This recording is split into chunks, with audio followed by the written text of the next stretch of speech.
Gurunda, assalamualaikum warahmatullahi wabarakatuh. Iya, lanjut. Assalamualaikum Gurunda Bang Zuma. Ditanya proses pewayangan Al-Quran kok. Iya betul itu Hendy, betul. Supaya saya pastiin dulu apa yang dikatakan Alif ini di otak gue nyampe betul tidak di otak gue ini. Apa Mana ada otakmu, kamu gak punya otak. Gimana mau nyampe kalau kamu gak punya otak? Kau lebih gak ada otak, bisa percaya sama Muhammad kalau bisa baca bohong. Kalau saya nggak punya otak, berarti saya menyembah manusia dong. Buktinya kau percaya sama Muhammad gak bisa baca. Iya, mulai ngaco. Gini. Yang saya manusia sampah kamu. Ya woi nggak boleh gitu kau. Iya, dia bilang gua nggak ada otak. Gua bilang gua tunjukin dia lebih nggak ada otak. Nah, otakmu kan di bawah itu. Itu kan otakmu. Kalau kau punya otak, berarti kau akan tidak pernah menyembah manusia, bro. Kalau kau punya otak, kau nggak menyembah manusia, bro. Kau yang bawa otak duluan. Tuhanmu itu punya otak loh. Makhluk Tuhanmu Yesus itu punya otak. Pinter dia, punya akal dia. Mengajari Bani Israel menyembah satu Tuhan. Kau datang punya otak. Mana kau punya otak? Otak emosi lagi kau bawa otak. Begini. Agak naik. Lanjut. Ya, begini ya. Tadi ketika kami ditanya, saya tidak boleh nyebrang. Saya mau nanya pun saya oleh moderator Bang Andi disuruh jangan bertanya. Saya tertib. Saya nggak ikutin. Saya menjelaskan apa yang tertulis dalam Al-Quran. Nah, bentar dulu, mendingnya Sandy ini jangan jadi moderator deh. Jadi ribut, gak kacau otaknya ini gak beres. Ganti gak? Bisa gak ganti hostnya? Biar gue ladenin lu. Udah diam. Lu cari kemaluan lain nih. Atau lu susun 7 otakmu itu.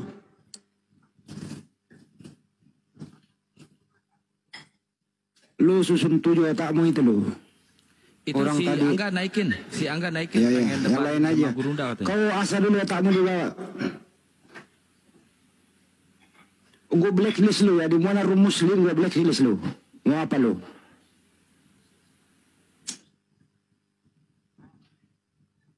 Gimana tadi Tat? Tadi topinya apa Tat?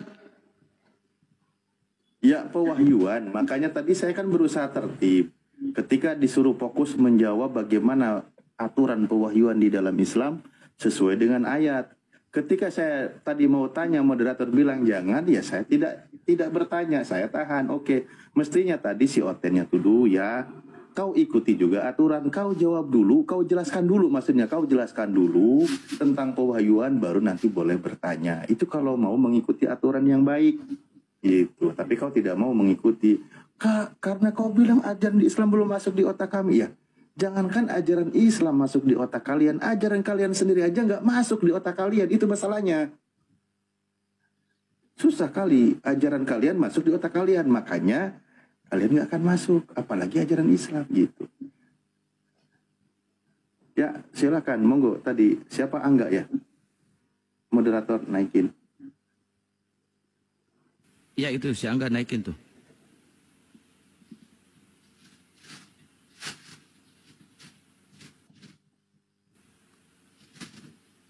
Gurunda, assalamualaikum warahmatullahi wabarakatuh. Suaranya nggak keluar Gurunda. Pakai headset baru nih. Cek. Nah, ada kalau Bang Andi ada. Gue nggak punya otak. Buset, dia bawa otak. Otak apa itu? Ya nih. Ya, bentar Angga bentar aja. Diam dulu ya. Diam dulu bentar. Biar nanti ente hatuha. Gurundanya udah monitor belum? Boleh nggak Bang Kian Santang aja jadi hostnya? Udah diam, gak usah ngatur, diam aja. Gurunda udah monitor Gurunda? Diam, gak usah ngatur, diam aja. Assalamualaikum warahmatullahi wabarakatuh. Aku naik lagi nih. Waalaikumsalam warahmatullahi wabarakatuh. Gimana enggak? Masih berani enggak? Mas Bentar Kak Ade biar tadi saya nggak nonton Gurunda, biar sama Gurunda. Kalau sama Kak Ade nanti biar di sesi lain ya Kak Ade ya. Aduh, ini bahas pewahyuan ini, saksi pewahyuan ini kesukaan gue. Aduh. Ya udah nanti aja sama Angga, nanti bisa di lain waktu Kak Ade ya. Ya udahlah.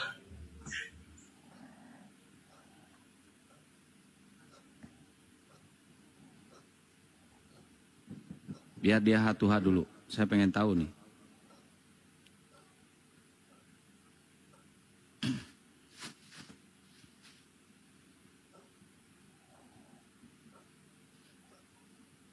Mungkin Gurunda masih memperbaiki jaringan ya? Device-nya. Ya, belum connect audionya barangkali. Iya, kayaknya belum connect Gurunda audionya. Kenapa sih di mana-mana disebut kayak si Burit Aderion? Heran gue. Karena dikiranya lanjutnya Aderion. Ntar dulu ya Pak, aku perbaiki dulu otakku ini. Kok saya katanya nggak punya otak, saya perbaiki dulu. Bang Handi.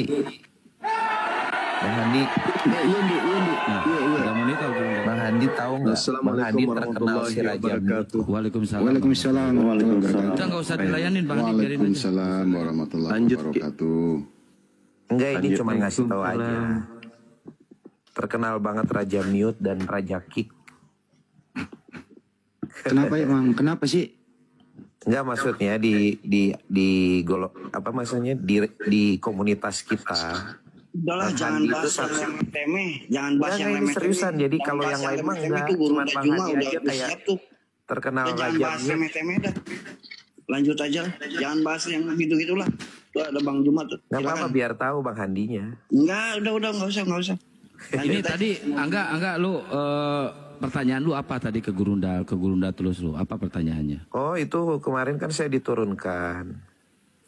Saya kan diskusi sama dia mengenai YHWH itu siapa menurut Islam. Lalu tiba-tiba Bang Zuma bilang soal perjanjian baru itu adalah sesuatu yang tidak patut dipercaya lah istilahnya. Namun ada Lukas yang ada di surat Maryam. Lalu semua di framing kalau Lukas itu hadir di tahun 1970. Lalu aku sakit deh sama geng-gengnya. Iya, karena kamu bahlul. Enggak. Bahlul. Enggak, dan Bang Zuma tahu nggak di bawah pada ngomong apa? Iya. Enggak, pas Saya tahu. itu pada ngomong gini. Jadi umatnya Bang Zuma bilang gini, ya betul Lukas itu hadir di 1970, itu dibohongin jadinya. Iya emang. Bukan Enggak, kan itu terjemahannya. Iya, nah sekarang saya minta original teksnya ada nggak? Kan nggak ada, berarti baru dibuat hari ini. Itu poinnya. Buktikan, ayo sekarang. Enggak bisa gitu. Coba kamu secara buktikan, data. Secara gini loh. data, Secara Bibelmu, data ya. Kitab Lukas nanti ada Kitab Lukas setelah ada di abad 1. Indonesia. Tapi kalau kamu nggak percaya sama abad 1-nya, Kitab Lukas di kanon di abad 3. Tetap Nah aja sebelum Quran. sekarang buktikan kalau apa yang kamu sampaikan berdasarkan Kitab Lukas itu ada di original teksnya. Faktanya nggak ada, berarti baru dikarang di Indonesia, baru dibuat. Begitu. Tidak ada. Oh, kalau tidak ada, buktikan aja original teksnya mana. Ada. Mana original teksnya mana? Coba tunjukkan ke saya. Ya, buka aja Kitab Sabda.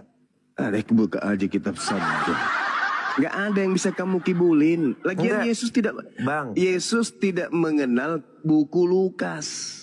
Paham? Lah memang. Nah, berarti buku ini nggak pantas dijadikan bahan untuk Jangan mengimani. lari. Sekarang kita mau ngomong ke tahun atau pantas nggak pantas? Lah, Yesus ini kenal nggak dengan buku Lukas itu? Lah sekarang saya tanya Muhammad kenal Saya hadis tanya, kenal nggak dengan Muhammad buku Lukas itu? kenal sirah Nabaliyah. Kalau hadits itu adalah perkataan Nabi Muhammad yang diriwayatkan Muhammad kemudian kenal oleh Al-Bukhari. orang-orang yang mata rantai sanadnya itu tidak terputus kepada dirinya sendiri. Itu dulu. Ini Hadi udah mulai mute nih. Hadi. Nah, sekarang saya tanya sama Lukas kenal nggak dengan kitab apa Yesus kenal nggak dengan buku Lukas itu? Ya tidak lah. Ya tidak. Berarti tidak ada legitimasi kan? Lah memang iya. Ah, bagus. Berarti kalau tidak ada legitimasi terhadap buku Lukas, berarti tidak layak disebut sebagai firman Tuhan. Oh kalau Bukhari? Bukan firman Tuhan. Siapa Oke. bilang Bukhari firman Tuhan? Siapa bilang Bukhari bukan firman Tuhan. Iya dong, bukan firman Tuhan. Oke, kalau Sekarang- Al-Quran? Jadi Al-Quran itu baru firman Tuhan. Terus Makanya Nabi Hajar Aswad berarti menang hadis. Makanya ketika kemudian Enggak, berbicara soal cium Hajar Aswad dengar berarti menang dulu. yang bukan- Makanya ketika berbicara mengenai kita, No, Bang umat Zuma. Islam itu Bang Zuma udah kamu terjebak dengan kamu kalau kata-kata Bang Zuma. Kalau kamu tidak sanggup Berarti firman berdiskusi kalah dengan sama bukan ilmiah, ya sudah. Al-Quran itu kitabnya umat Islam. Ya ini Firman saya mau ngomong, Allah. boleh nggak? Jangan Nah dimulai. sekarang di dalam agamamu itu yang firman Allah yang mana? Oke, saya jawab boleh nggak? Iya silakan. Bang Handi jangan mute-mute ya, nanti terkenal. Kalau kamu bahlul kayak kemarin pasti di-mute lah. Oh, Siapa enggak, yang mendengarkan enggak, orang enggak. bahlul? Bahkan kamu Tadi Bang ditikung di Zuma sini halal. bilang Quran adalah firman Allah lah. Ya. Yes, pasti dong. Hadis bukan ya? Itu sabda Rasulullah. Yes, tapi kenapa cium hajar aswad tidak ada di firman, dilakukan di bukan firman? Nah, itu bukan masalah firman Tuhan. Berarti atau sabda kalah dong, yang Rasulullah. kalah firman dari Tidak bukan dong, firman tidak dong. Perintah Allah Enggak di dalam dong, nggak bisa Al-Quran. gitu dong. Loh, kok Masa nggak bisa? firman Yang kalah? bikin aturan siapa? Yang bikin aturan siapa kamu? Kamu yang bikin aturan? Manusia bahlul yang ini. Yang mana yang lebih saya tinggi, kenal ini. firman atau bukan firman? Yang firman lebih tinggi dong. Nah, terus Kan kenapa di firman nggak ada? Kan firmannya mengatakan. Dilengkapi sama "Fattabi'uni." bukan firman. Kan, dengar. Kan firmannya mengatakan fattabi'uni yuhibbukumullah. Ikutilah Nabi Muhammad. Kan perintahnya ikuti Nabi Muhammad. Ada nggak Ikuti perintah apanya, Yesus? Bang? Tertulis Ada nggak hajar perintah aswad? Yesus mengikuti Lukas? Ada nggak? Nggak tertulis nggak hajar aswad? Nggak ada. Ternyata nggak ada. Tidak ada. Oke. Nah, kan nangis. Nggak ada yang Kan nangis. Nangis dong. Ternyata kitabnya tidak dikenal Oh, oleh di-mute. Yesus. Gimana dong? Bencong lagi kerja nih, bencong. Ternyata kitabmu tidak dikenali oleh Yesus. Gimana itu? Ada kok kitab dijadikan. Kitab dijadikan sebagai pedoman agama, tapi ternyata kitabnya tidak dikenali oleh Yesus. Kan lucu. Al-Quran dikenali oleh baginda Rasul Muhammad SAW. Isi Al-Quran 100% berasal dari lisan Nabi Muhammad yang diwahyukan kemudian oleh Allah kepada beliau. Lalu Lukas ternyata bukan dari Yesus. Tahun berapa Quran dibuku? Ternyata kemudian berapa? ternyata kitab Lukas Tahun berapa Quran? Ternyata kitab Lukas ini bukan dari Yesus. Kan gitu poinnya. Al-Quranul Karim itu berasal dari lisan Nabi Muhammad. Mau dibukukan abad pertama, abad kedua, abad ketiga, abad kelima, abad ke-100, tak ada pengaruhnya. Kenapa? Al-Quran diwahyukan kemudian oleh Allah kepada baginda Rasul Muhammad SAW. Nah, mengenai pembukuannya, dengar dulu. Ini kita tidak berbicara mengenai pembukuan. Tidak berbicara mengenai kitab itu dibukukan kapan. Kita berbicara mengenai kitab itu. Ya sudah, kalau kamu tidak bisa diskusi baik-baik, silakan Anda turun ke gereja, cari pendeta, colok pantat pendeta. Nah, selesai kan? Siapa suruh bahlul? Kalau mau bahlul jangan di sini. Al-Quran itu kitab yang diwahyukan oleh Allah melalui lisan Nabi Muhammad. Kemudian dihafalkan oleh para sahabat. Nah, Anda sudah mengakui Lukas tidak dikenali oleh Yesus. Ya sudah selesai. Innalillahi wa inna ilaihi raji'un. Dengan kata lain, Yesus tidak mengenal buku-buku yang mengantarkan orang Kristen itu menjadi Kristen penyembah roh.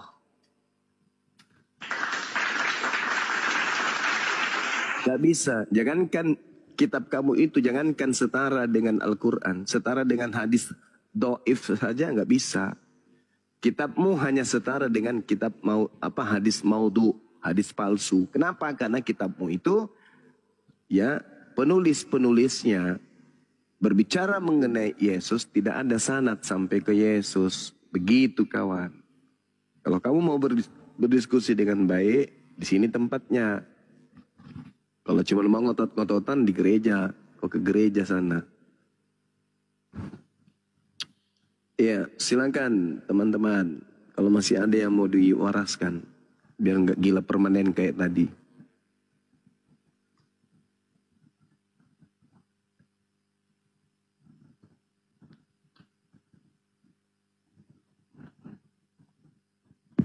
Tapi dia udah akui Lukas nggak ada hubungannya dengan Yesus. Assalamualaikum Bang Zuma.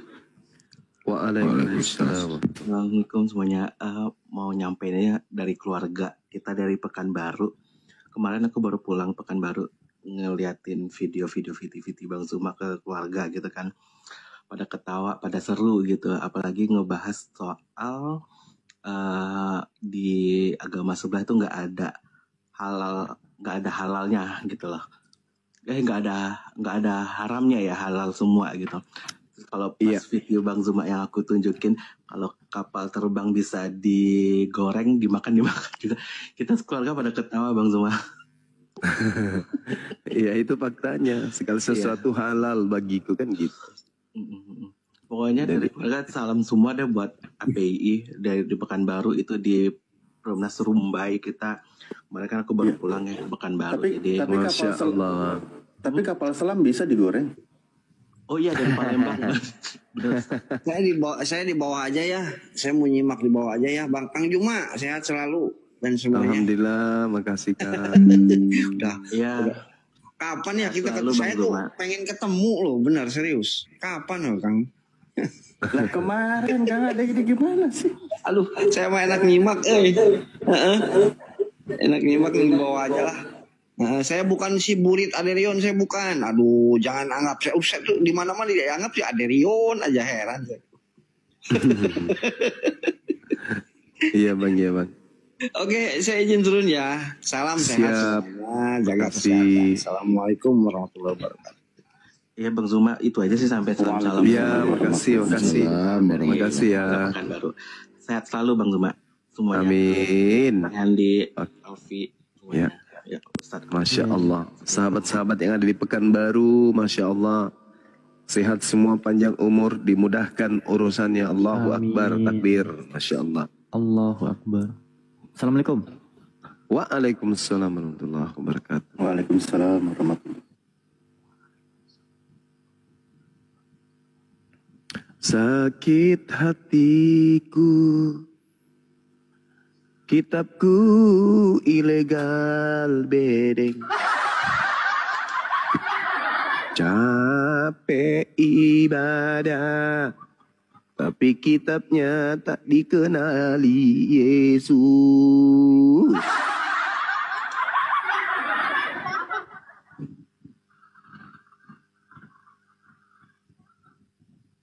Kalau bertanya terus orang menjawab, menyangganya kencang banget, kencang menyangganya gitu. Kayak rudal. Kayak rudal, melebihi gitu. Giliran ditanya nggak bisa menjawab.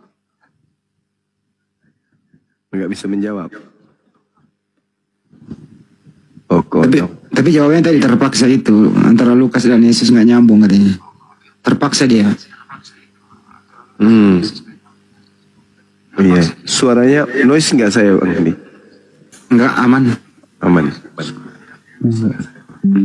Izin Bang Andi, tadi itu di awal-awal dia kencang banget bilang Abraham bukan nabi katanya di Bible. Giliran udah dibantah aja. Aku salah tuh. Giliran udah dibantah aja.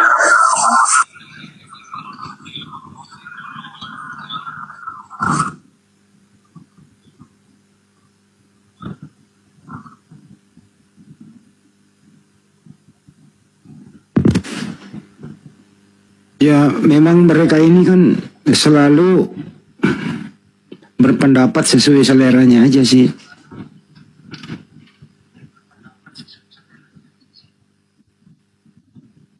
Buat apa juga sih dipertahankan yang kayak begituan tadi gitu loh. Apalagi yang pertama tadi, udah ada topik enak itu, proses pewahyuan Al-Quran, terus proses pewahyuan Bible itu gitu. Giliran dia kan menjelaskan dulu. Malah dia mau bertanya dulu. Saya bertanya dulu, baru saya menjelaskan. Begitu dia maunya. Ya itu sekali kena prank juga tadi tuh.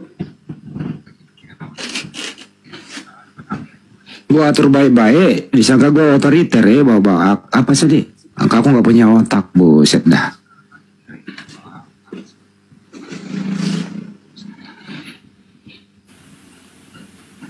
Ya moderator naikin lagi oten-otennya ya. Tapi yang mau belajar ya jangan ngeyel kayak tadi. Bang Andi, ya Bang Andi itu tadi kan sempat diskusi dengan Oten itu tentang nubuat Nabi Muhammad. Kita sih bukan kepada percaya ke nubuat itu tadi. Lebih merujuk kepada gini. Dari mana kalian bisa paham tentang nubuat-nubuat itu untuk kepada Yesus gitu? Karena nanti Yesus di turun yang kedua kan berkata begini, enyahlah kalian pembuat kejahatan, termasuk yang mengatakan nubuat itu untuk Yesus.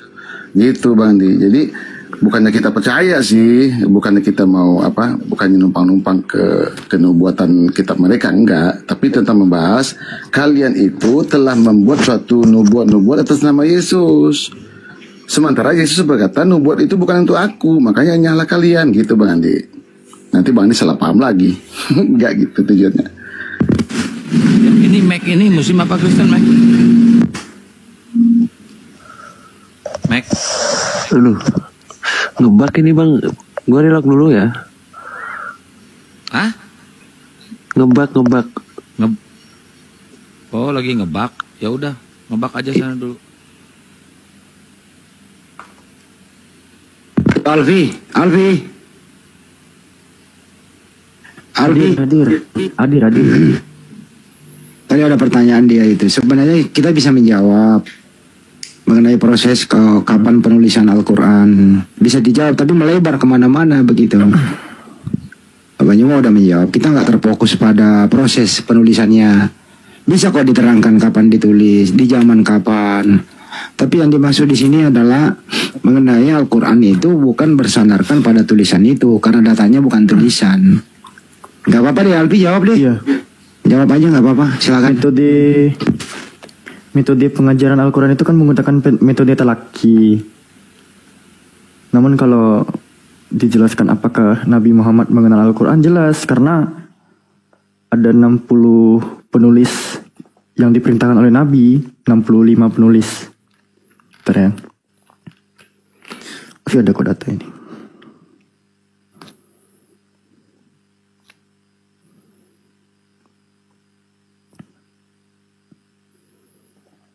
Nih bukunya di sini. Di dalam ini ya. Tunggu. Ini kok masih blur. Di dalam sejarah teks Al-Quran dari Wahyu sampai kompilasi pada bab penulis Wahyu Nabi Muhammad. Di sini kita mendapatkan informasi pada periode Madinah. Kita memiliki cukup banyak informasi termasuk sejumlah nama, lebih kurang 65 nama sahabat yang ditugaskan oleh siapa? Oleh Nabi. Yang bertindak sebagai siapa? Penulis wahyu. Nah, di sini ada nama-namanya nih. Mulai dari Abban bin Sa'id, Abu Umamah, Abu Ayyub Al-Ansori, Abu Bakar As-Siddiq, Abu Hadifah, dan seterusnya. Ada 65 nama. Lalu prosesnya itu nanti begini. Nabi Muhammad itu mendiktekan Al-Quran. Contohnya kepada Zaid bin Sabit, namanya ada di sini.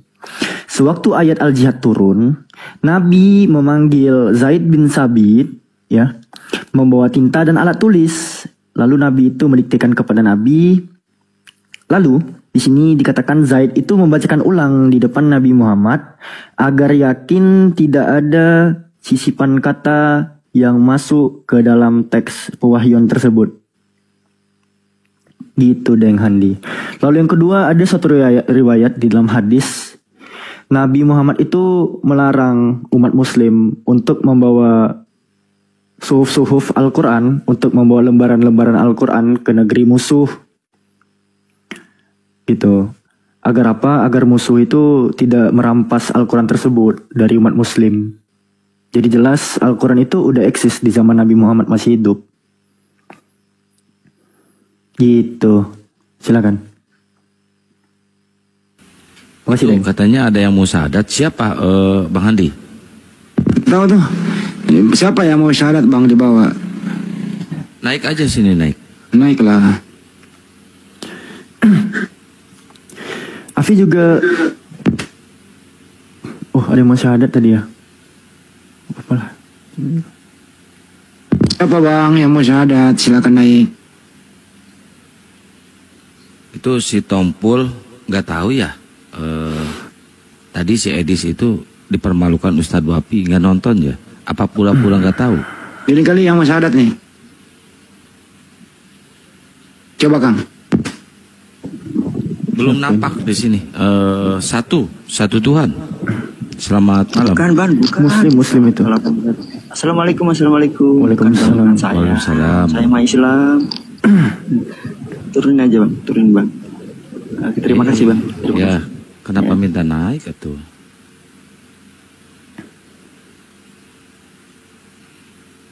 Nah, sekarang kita bahas nih. Kan di Alpi ini gue nanya nih.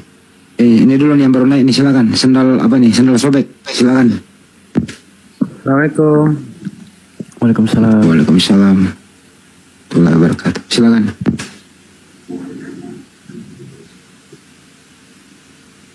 Ya Bang Sendal, gimana Bang? Ada yang mau disampaikan? Enggak, saya cuman saya baru nengok Komal ini gitu loh. Cuman saya sangat mengagumi dengan Bang Tuma karena pemahamannya tentang Kristen gitu. Saya sendiri Muslim Bang. Cuman kayak gimana Bang Tuma tuh kita memahami Kristen begitu dalam gitu. Sampai-sampai orang Kristen sendiri itu kagum gitu dengan Bang Tuma gitu. Kang. Iya Bang, semua ada proses Bang. Abang pun bisa di level setinggi itu. Ya, pasti berdarah-darah juga itu belajarnya.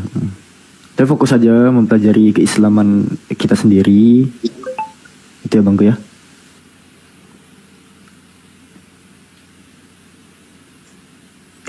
Turun. Bang Immanuel. Ya. Malam Bang.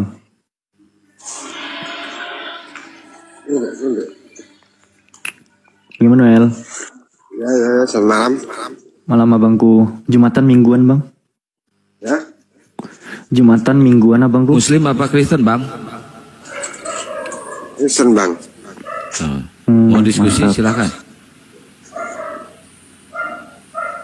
Gak tahu apa yang ditanyakan ini.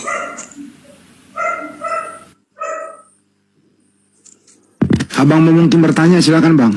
Gak ada yang ditanyakan Bang. Nyimak aja.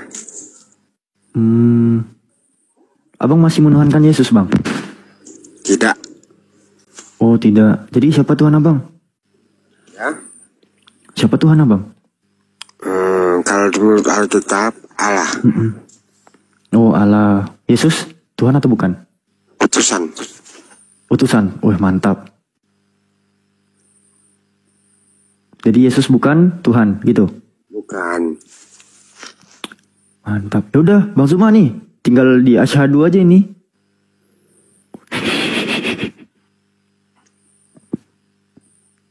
Kalau Anda menyembah Allah ya kenapa nggak sekalian totalitas memeluk Islam aja Bang? Iya. Itu maksudnya. Silakan Bang Yuma. Bismillahirrahmanirrahim. Butuh proses Bang. Iya jadi gini. Posisi saudara-saudara kita yang tidak menuhankan Yesus adalah mereka yang kemudian tidak mengikat diri terhadap pengajaran Paulus tentunya. Mau tidak mau harus berada pada keadaan itu. Karena Paulus sendiri mengatakan dalam Roma 10, nomor 9, nomor 10, jika mau selamat harus mengakui Yesus itu sebagai Tuhan. Yang pertama. Nah, itu sekarang kita Roma Bang. Iya, betul. Itu makanya Pauluslah yang kemudian yang mengajarkan itu. Kalau tidak menuhankan Yesus, artinya saudara Kristen juga terlepas dari ajaran Paulus itu sendiri. Lalu, ketika orang Kristen mengakui bahwa Yesus itu adalah utusan, maka harus dijelaskan kemudian bahwasanya Yesus ini adalah utusan hanya untuk umat Israel saja. Maka kita di luar Bani Israel tidak memiliki kemudian kesempatan untuk menjadikan Yesus sebagai tujuan di dalam beragama. Karena Yesus mengatakan, aku diutus hanya kepada domba yang hilang dari umat Israel. Dengan demikian, kita bukan domba. Maka kemana kita harus berpijak? Berpijaklah kepada penolong lain yang datang setelah Yesus itu diutus. Dalam Yohanes 14, nomor 16, Yesus sendiri mengatakan, aku akan minta kepada Bapa seorang penolong lain. Di mana seorang penolong sudah pasti adalah orang, sudah pasti adalah manusia. Dan itu bukan Yesus. Oleh karena itulah kemudian yang datang setelah Yesus itu adalah Roh Penolong. Dan Roh Penolong itu kemudian membimbing seluruh manusia kepada semua kebenaran. Nah, di Kristen penolong lain tidak ditemukan. Penolong lain ditemukan kemudian oleh umat Islam, yaitu baginda Rasulullah Muhammad SAW. Simpelnya, Nabi Musa untuk Bani Israel, Yesus untuk Bani Israel. Lalu kita siapa? Maka Allah pencipta langit dan bumi mengutus Nabi Muhammad SAW untuk seluruh umat manusia, bukan hanya satu kelompok saja. Seperti itu, saudara. Jadi terlepas Yesus itu diimani sebagai Rasul, maka solusinya hanya satu, yaitu Al-Quran dengan Islam dan baginda Rasulullah SAW dengan penyembahan terhadap Allah Subhanahu wa Ta'ala. Hanya itu satu-satunya jalan. Karena Yesus itu jalan hanya untuk Bani Israel saja. Matius 14 nomor 2, Matius 15 nomor 24. Seperti itu, saudara. Silakan. Kalau tentang ini Bang, bingung Bang. Kalau menghadap dengan Bang Suma, saya aku itu Bang. Ya, Allah Subhanahu wa Ta'ala menjelaskan di dalam Al-Quranul Karim, A'udzubillahi minasyaitonirrajim, wa anna hadha sirati mustaqima fattabi'u wa la tattabi'u subula fatafarraqa bikum an sabilih zalikum wassakum bihi la'allakum tattaqun. Dan sungguh inilah jalanku yang lurus, maka ikutilah. Jangan kamu ikuti jalan-jalan yang lain yang akan mencerai-beraikan kamu di jalannya. Demikianlah dia memerintahkan kepadamu agar engkau bertakwa. Jadi jalan satu-satunya sebagai jalan terakhir itu adalah Islam, tak ada yang lain. Nabi Muhammad SAW sebagai penunjuk jalan ya kepada seluruh umat manusia. Maka hari ini yang harus kita teladani, yang harus kita ikuti adalah baginda Rasulullah Muhammad SAW di bawah panji Islam dengan mengkitabkan Al-Quran dan menyembah kepada pencipta langit dan bumi Allah Subhanahu wa Ta'ala. Di luar daripada itu tertolak. Demikian Bang.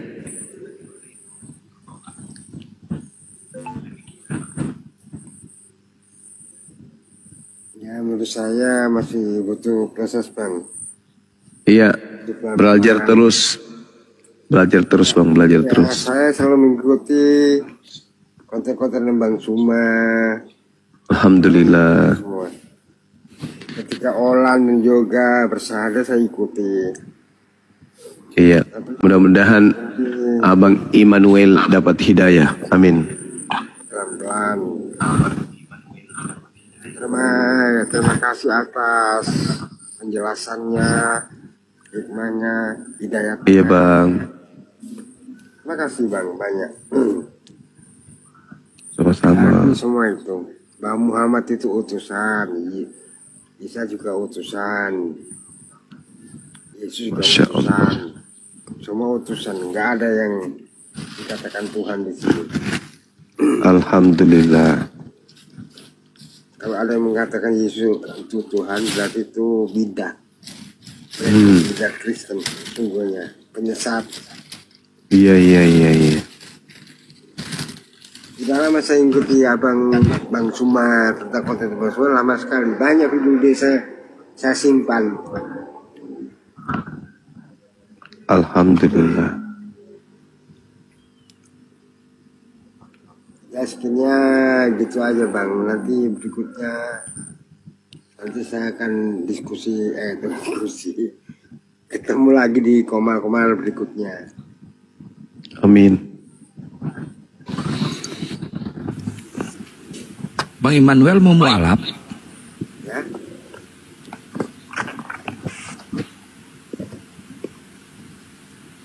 Suaranya kecil Bang Immanuel. Ya kalau ditakdirkan di situ apa bisa buat? Kenapa Bang? Kalau ditakdirkan di situ apa boleh buat? Ya udah, syahadat, cepat. Saya suka bersyahadat di dalam masjid, bukan di dalam koma. Ya, mantap, keren.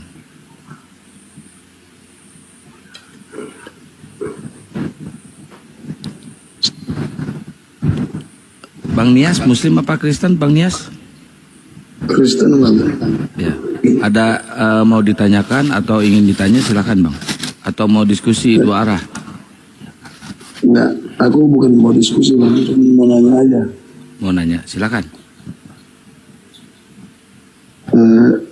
Sama Bang Zuma lah, aku. Iya, juga silakan. Silakan. Sama Bang Zuma juga. Iya Bang, silakan. Bang Zuma, siap. Salam.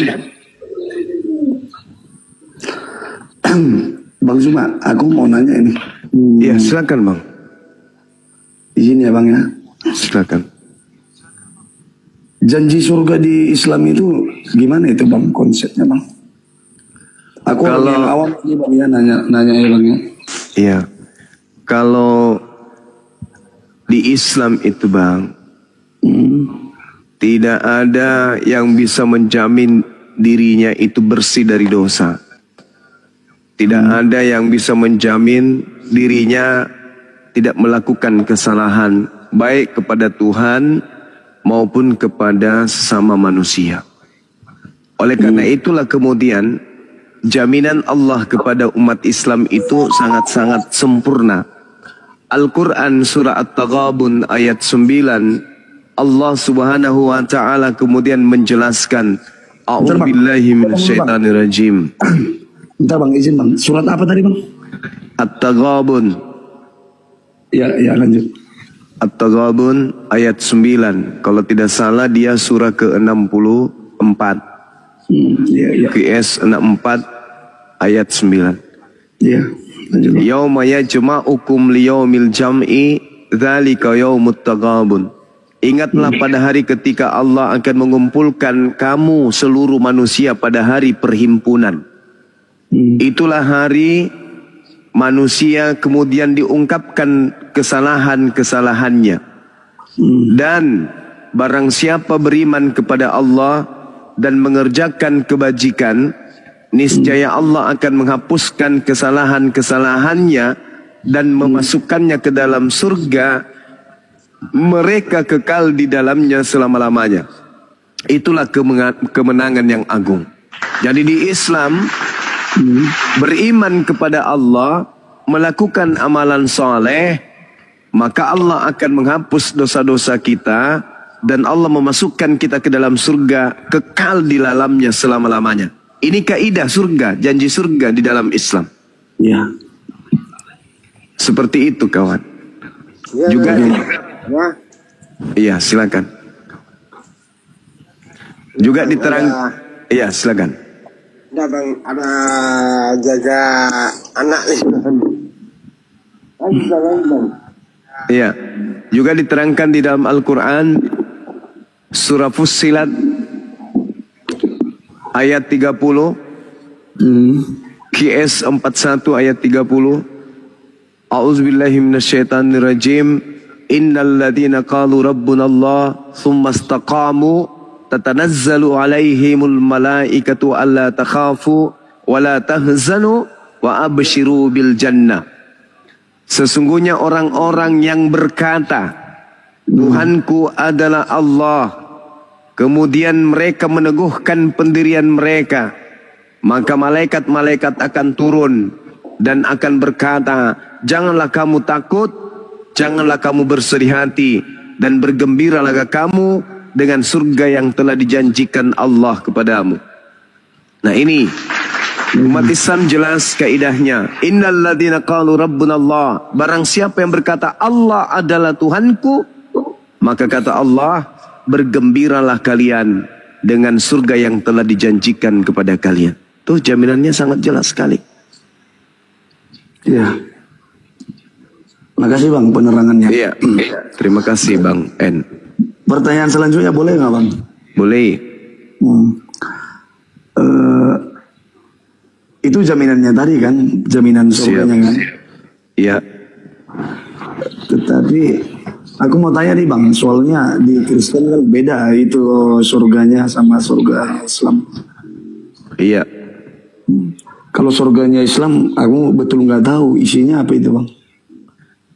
Yang namanya surga itu tempat keselamatan, tempat kebahagiaan. Ya, surga itu adalah tempat di mana manusia menerima imbalan kebaikan yang dilakukan ketika hidup di dunia.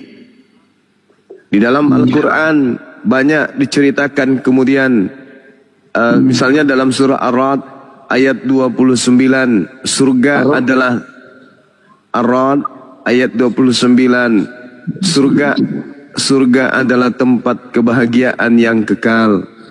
Kemudian Toha ayat 75, surga adalah tempat yang mulia. Lalu kemudian Al-Hajj ayat 56, surga adalah tempat yang penuh dengan kenikmatan. Kemudian Ar-Rum ayat 15, surga adalah tempat berbahagia. Surah Luqman ayat 8, surga adalah tempat yang penuh dengan keceriaan, kebahagiaan, kenikmatan. As-Sajdah ayat 19, surga adalah tempat tinggal yang paling indah. Asy-Syura ayat 22, surga adalah tempat untuk mendapatkan apapun yang diinginkan di sana. Kemudian surah Al-Jasiyah ayat 30, surga adalah keuntungan yang nyata. Kemudian At-Talaq ayat 11, surga adalah tempat yang penuh dengan rezeki. Al-Buruj ayat 11, surga adalah tempat yang penuh dengan keberuntungan yang besar. Itu surganya Islam. Banyak ya Bang? Iya. Detailnya itu seperti itu Bang. Cuman kalau saya bacakan ayatnya satu-satu panjang. Ya. Tapi makasih lah Bang udah terangkan sedemikian begitu. Iya. Tapi terakhir ini Bang. Silakan. Ya. Emang merasa puasnya abang menjawab begitu. Cuman yang ku tanya terakhir, Nabi Muhammad ini yang pemimpinnya Islam bukan? Gimana? Nabi Muhammad pemimpinnya Islam bukan? Nabi Muhammad pemimpin apa? Pemimpin umat Islam. Iya betul. Ya. Jadi Nabi Muhammad ini udah di surga kah apa di mana nih Bang? Nabi Muhammad sallallahu alaihi wasallam diterangkan di dalam Al-Quran surah Ali Imran ayat 169 bahwasanya beliau berada di sisi Allah. Beliau mendapatkan rezeki di sisi Allah. Wala tahsabannal ladzina qutilu fi sabilillahi amwata bal ahya 'inda rabbihim yurzaqun. Bahwa Nabi Muhammad itu tidak meninggal, tidak mati. Dia hidup dan mendapatkan rezeki di sisi Allah Subhanahu wa taala. Al-Qur'an surah Ali Imran ayat 169. Artinya dia udah di surga bersama Allah begitu ya? Ya, bisa jadi rohnya sudah ada di surga. Bisa jadi. Jangan buat ragu aku Bang. Maksudnya jangan buat ragu aku, jangan bilang bisa jadi. Artinya, kalau berdasarkan Al-Quran surah Ali Imran ayat 169, beliau sebenarnya hidup di sisi Allah. Seperti itu Bang. Itu Al-Quran yang menerangkan itu. Maksudku gini Bang, artinya makanya aku tanya, jangan abang buat aku ragu. Seandainya Muhammad sudah ada di surga, aku masuk Islam ini. Al-Quran menerangkan itu Bang. Wala tahsabannal ladzina qutilu fi sabilillahi amwata. Dan jangan sekali-kali kamu mengira bahwa orang yang meninggal di jalan Allah itu mati. Sebenarnya dia itu hidup di sisi Tuhannya, dia mendapat rezeki. Nabi Muhammad mati dalam keadaan memperjuangkan dinul Islam. Beliau mati kemudian di jalan saat berjuang untuk menegakkan dinul Islam. Artinya dia mati syahid. Dan orang yang mati syahid, mereka itu hidup di sisi Allah dan mereka mendapatkan rezeki. Hanya saja kemudian, karena itu adalah alam gaib, alam yang dirahasiakan oleh Allah, kita makhluk biologis ini tidak mampu kemudian melihat seperti apa keadaan alam gaib tersebut. Kalau kita ingin tahu nantinya, maka tunggu giliran, antri. Bisa jadi Anda duluan, saya belakangan, atau sebaliknya, saya belakangan, Anda yang duluan. Gitu Bang. Oke Bang, kesimpulannya berarti Nabi Muhammad kita sudah di surga begitu ya? Ya, bisa saya katakan kalau surga itu adalah berada pada sisi Allah, maka baginda Rasulullah Muhammad SAW berada di surga. Kesimpulannya begitu ya? Iya, insya Allah. Tunggu ya Bang ya, penjelasannya Bang. Terima kasih Bang. Masya Sehat Allah. selalu ya Bang Zuma ya. Bang Sus, syukran. Iya Bang. Bang N. Sehat selalu, Nanti, Bang. Amin, insya Allah. Saudara juga ya. Ya oke Bang. Oke. Iya. Karena banyak ini Bang. Soalnya aku mikir kan, kalau Muhammad belum ke surga, ngapain aku masuk Islam? Gitu Bang. Iya. Gini aja, Anda sebanyak-banyaknya bertanya sekarang Bang. Mumpung ada kesempatan untuk bertanya Bang. Jadi sebenarnya malam, gini, Bang Zuma. Iya malam. Sebenarnya dalam kaidah Islam itu, agama samawi itu Bang, kehidupan manusia itu memiliki stasiun-stasiun. Yang pertama alam roh, lalu kemudian alam rahim, lalu kemudian alam bumi, lalu kemudian alam barzah, lalu kemudian surga atau neraka. Semua orang yang meninggal dunia hari ini itu secara aturan mereka hidup di alam barzah, alam yang bukan dunia dan bukan juga akhirat, berada di tengah. Jadi dia belum ke akhirat kan belum kiamat, tetapi dia juga bukan di dunia karena dia sudah tinggalkan dunia. Makanya dikatakan meninggalkan dunia, menuju kepada kebangkitan untuk di yaumul hisab, lalu kemudian nanti setelah ditimbang apakah dia di surga atau dia di neraka. Terkait dengan Nabi Muhammad berada kemudian di alam roh, sama ketika kemudian manusia belum eksis sebagai makhluk biologis. Kita semua ada berada di alam roh. Tetapi surga nerakanya orang yang sudah meninggal itu nampak di kehidupannya sebagai makhluk yang tadinya ada di dunia. Kalau orang itu adalah orang yang beramal soleh, maka di alam barzah dia sudah diberikan kenikmatan-kenikmatan surga. Tapi kalau orang dalam hidupnya di dunia, hidup dalam keadaan kufur kepada pencipta langit dan bumi, maka hidup di alam barzah itu laksana dia hidup di neraka. Itu seperti itu Bang. Saya ibarat gini. Ketika Anda berada pada satu ruang kamar, di dalam kamar itu Anda sendiri, lalu kemudian Anda dipertontonkan kemudian kehidupan Anda, video yang diputar kemudian adalah video atau film yang membuat Anda senang, bahagia dan seterusnya, maka Anda akan berbahagia. Tapi ketika Anda dalam kamar sendiri berbahagia.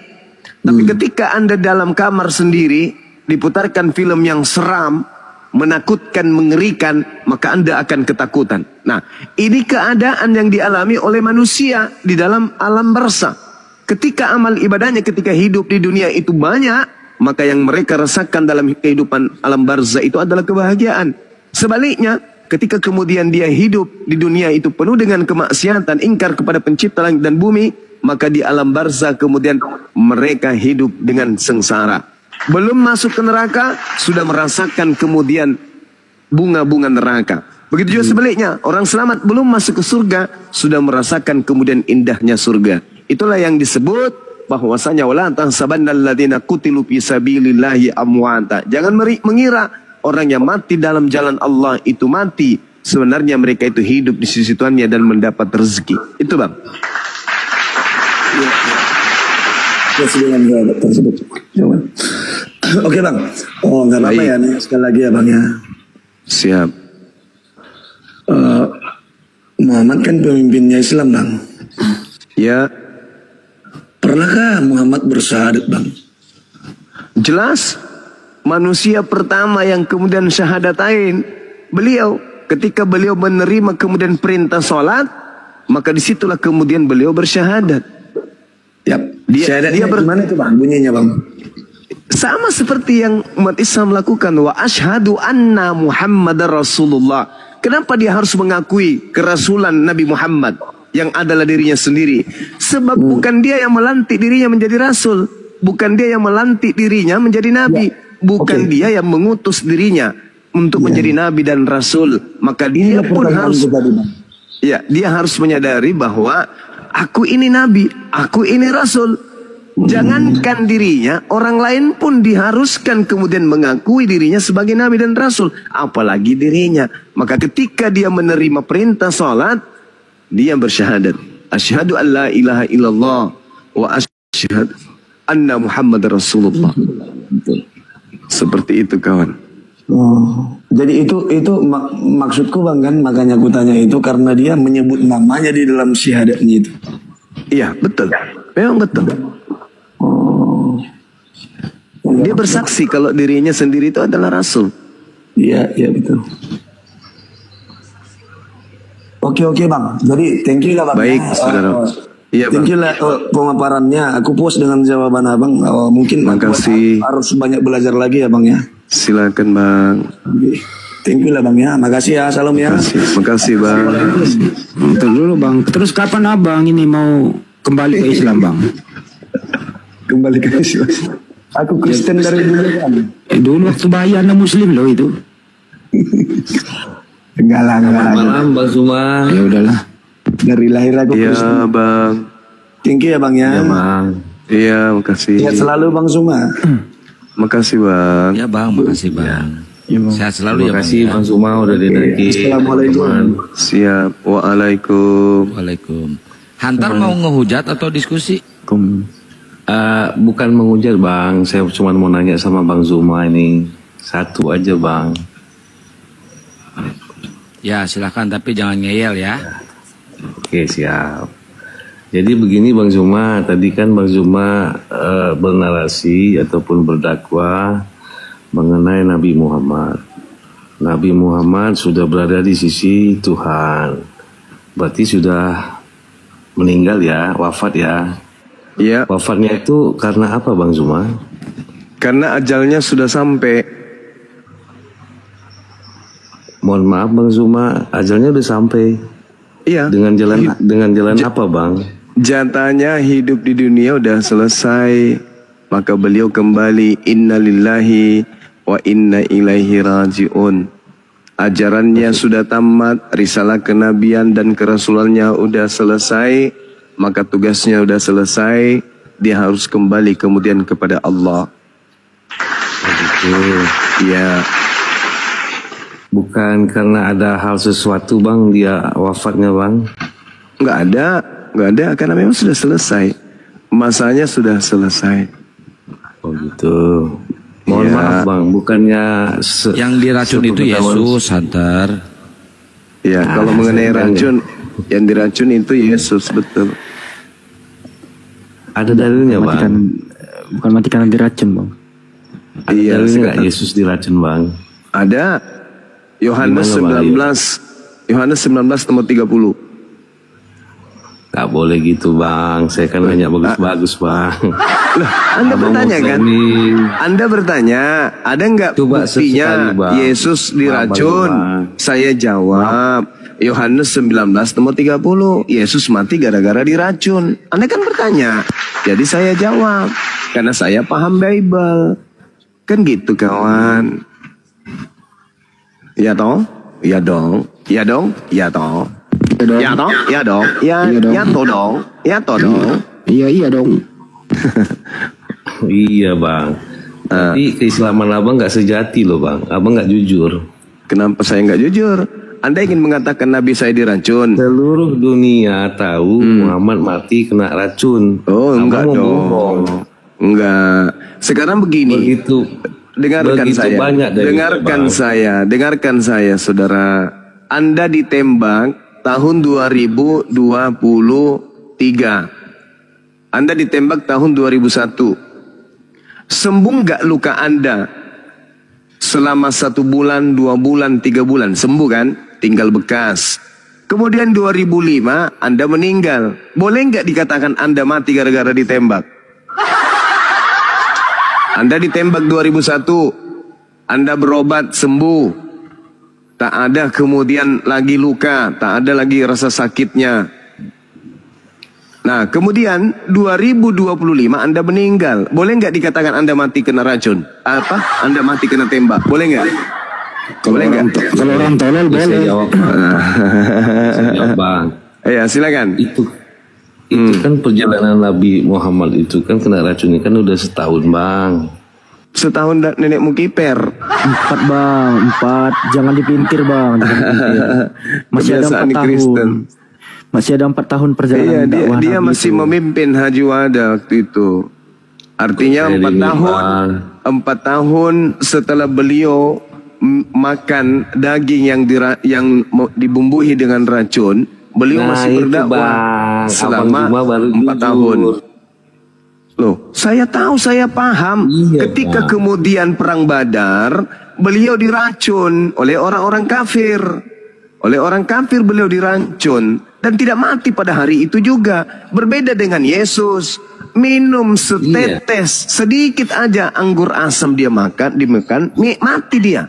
Beda dong. Framing Bang. Hah? Coba Anda baca Yohanes 19:30. Coba Anda baca. Enggak. Coba Anda baca. Dia baca Alkitab, detik itu kubacakan sama Anda ya. Nah, inilah kalau tapi ngajal tampilin dia baca. Ini kalau penyembah roh halus ini begini memang dia.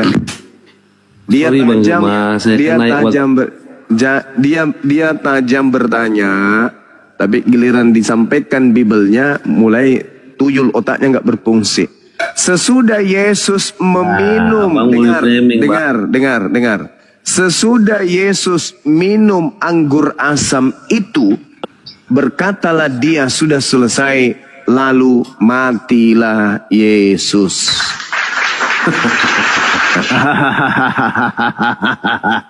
Kamu nggak malu, saudara? Kamu nggak malu? Katanya Tuhan. Kamu gak malu? Katanya Tuhan diracun kok mati. Kamu gak malu? Saat itu juga dia cicipi anggur asam, saat itu juga dia mati. Nabi Muhammad diracun loh. Diracun 4 tahun dia bertahan, coy. Bandingkan dengan sosok yang kau sembah. Begitu dia cicipi cuman jilat-jilat, mati langsung seketika. Hei, Tuhan palsu. Nabi Muhammad makan daging diracun, tak mati. Coba. Kok kepanasan Bang? Kepanas? Siapa yang panas? Kamu yang tak ada malu. Tuhanmu mati diracun, kok nggak ada malu. Nabi Muhammad bagus kok Bang. Iya, karena Anda itu menuduh sesuatu yang sebenarnya harusnya Anda itu malu. Apa nggak mau jujur Bang? Karena Tuhanmu itu justru mati gara-gara diracun. Kamu gak malu? Hah? Oh pantas lah kau. Karena kau pemakan babi, makanya kau gak malu. Rata-rata pemakan babi itu memang malunya sudah ada. Bayangkan Nabi Muhammad kemudian diracun pada saat perang Badar. 4 tahun kemudian dia meninggal. Anda tuduh mati diracun. Yesus, Tuhan Anda, saat itu juga jilat-jilat kemudian asam anggur mampus. Ini kalau kita sampaikan begini, wah Bang Hujat ya menista. Apanya yang menghina? Apanya yang menista? Kau yang menista Tuhan kau sendiri. Masa ada Tuhan mati gara-gara isap asam anggur? Itu namanya bahlul. Makanya kesakitan hati kau itu jangan kemudian membuat kau itu menjadi penista. Nabi Muhammad hanya berkata, aku merasakan seperti pada saat aku diracun di Khaybar. Nah, pada saat beliau diracun, beliau merasakan ingin mati. Ketika kemudian beliau sudah tiba saatnya meninggal dunia, ya perasaan itu datang lagi, wajar. Wajar, karena sama-sama merasakan rasanya mendekati kematian. Mati diracun, mati ditombak, mati tenggelam, mati digorok, sama rasanya, sama-sama mati. Jadi ketika kemudian saat beliau diracun, ya, beliau mendekati kematian. Rasa itu dia rasakan. Ketika dia benar-benar sudah sampai ajalnya, rasa ingin mati saat diracun itu kembali dia rasakan. Karena memang racun yang dimakan itu adalah racun yang sangat ganas. Buktinya sahabatnya ketika itu juga meninggal di tempat. Itu jelas itu. Jadi pada saat Rasulullah merasakan racun, dia merasa bahwa dia diantarkan kepada kematian. Tetapi alhamdulillah batal, beliau masih hidup sampai 4 tahun ke depan. Sedangkan kemudian ketika dia ajalnya tiba, rasa kematian yang dirasakan setelah dia makan racun itu kembali muncul. Tapi bukan karena racunnya, tapi karena memang sudah ajalnya. Berbeda dengan Tuhan kau. Jadi Yesus itu berdasarkan Yohanes 19:30, orang Kristen di Indonesia ini harus tahu. Menurut Bang Suma, berdasarkan Yohanes 19:30, Yesus mati bukan karena disalib. Tapi Yesus mati gara-gara minum racun anggur asam. Bantah saya kalau Anda keberatan. Yesus mati bukan karena disalib. Yesus mati karena diracun. Maka harusnya Kristen jangan gantung salib di leher, gantung botol, racun, rundup, atau sianida. Harusnya gereja-gereja itu ganti itu lambang salib, karena Yesus bukan mati karena disalib, Yesus mati karena diracun. Maka ambillah itu botol sianida, atau botol rundup, atau racun apapun itu, jadikan sebagai simbol di gereja. Fakta itu kitabmu tuh yang mengatakan itu. Yohanes 19:30 tuh. Di Alfi, di Alfi terganggu diskusinya di Alfi. Oh sih. Ada batu-batu. Iya, saya kira begitu cukup ya. Saudara-saudara Kristen, mulai hari ini Anda harus paham, Yesus mati bukan karena disalib. Yesus mati karena diracun. Bang Juma, izin sebentar Bang Juma. Iya, izin silakan. Bang Juma. Saya juga rasanya pernah mendengar bahwasanya tujuan Rasulullah itu diracun oleh yang meracun ingin membuktikan apakah benar Rasul itu adalah Nabi. Ternyata yang meracun itu diakuinya memang sebagai Nabi. Dan yang meracun akhirnya masuk ke dalam Islam. Ya betul, Masya Allah. Thank you Bang. Ya ini ada Wis Muslim apa Kristen Wis? Dibuka mulutnya Wis. Kabur. Ini masih Joseph. Ada Tuhan mati diracun. Halo semuanya teman-teman, shalom. Ya Salmon, apa kabar? Sehat Bang Juma. Apa kabar Bang Juma? Iya sehat Bang. Oke, baik. Burunda, Salmon. Ini si Gabriel yang kemarin ngeritik Al-Quran cara penulisannya. Oke, kita mulai diskusi ya Bang Juma ya. Iya. Oke, Bang gini Bang, aku nanggapin dulu yang Abang bilang Yesus mati diracun. Setelah saya cek itu kan di Yohanes 19 ayat 30. Itu nggak ada kata-kata racun di situ Abang. Anggur asam itu apa bunyinya Bang? Seperti ini. Sebentar dulu saya baca dulu ya bunyinya ya, biar jangan premis. Silakan. Yohanes 19 ayat 30 ya. Sesudah Yesus meminum anggur asam itu, Berkatalah ia sudah selesai. Lalu ia menundukkan kepalanya dan menyerahkan nyawanya. Enggak ada tuh di situ ada racun tulisannya Bangku. Anggur asam itu apa? Anggur asam itu apa? Anggur asam itu ya anggur. Berarti dia racun. Berarti dia mati gara-gara anggur. Bukan racun ya. Bukan racun gitu ya. Jadi keracunan anggur dong, kan sama aja Pun. Ada orang gini Bang. Kalau kita coba gini Bang, ada orang yang kalau di Islam bilang sakaratul lah. Tentunya kalau di sakaratul maut, orang-orang Islam kan sering mengatakan ketika mau meninggal orang sering haus namanya kan, sebelum menjelang kematiannya. Tetapi ketika dia minta air, tolong berikan air sama aku haus gitu loh. Ketika dia minum air itu lalu dia meninggal, apakah yang diminumnya itu racun Bang Juma? Kan belum tentu. Dari mana Bang? Ini sudah sudah jelas lalu apa? Iya, tetapi apa